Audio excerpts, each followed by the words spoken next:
இந்த நிகழ்வு இந்தியாவே பெரும் சோகத்தில் ஆழ்த்திருக்குன்னு சொல்லலாம். சுமார் 25க்கும் மேற்பட்ட சுற்றுலா பயணிகளை சுட்டு கொன்னு இருக்காங்க. வந்தவங்க அந்த சுற்றுலா பயணிகள் கிட்ட நீ எந்த ஊரு, நீ என்ன மொழி பேசுறலாம் கேட்கல, நீ ஹிந்துவா முஸ்லீமா வந்து காட்டுன்னு சொல்லி ஹிந்துவா இருக்கும் பட்சத்துல சுட்டு கொன்னு இருக்காங்க.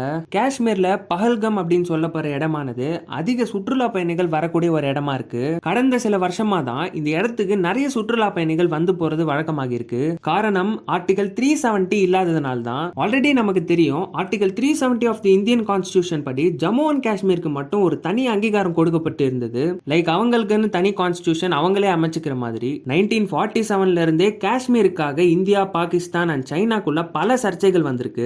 இந்த நிலையில ஆர்டிகல் 370 2019ல ரிவோக் பண்ணாங்க இந்தியா. அப்பதுல இருந்து தீவிரவாதம் கட்டுப்பாட்டுக்குள்ள வந்தது. காஷ்மீர்லயும் சுதந்திரமா சுற்றி பார்க்கிற மாதிரி நிறைய சுற்றுலா தலங்களும் உருவாச்சு. ஆனா இந்த விஷயத்துல பாகிஸ்தான் சும்மா இல்லங்க. இப்ப அவங்க நாட்டிலேயே நிறைய பிரச்சனைகள் போயிட்டு இருக்கு.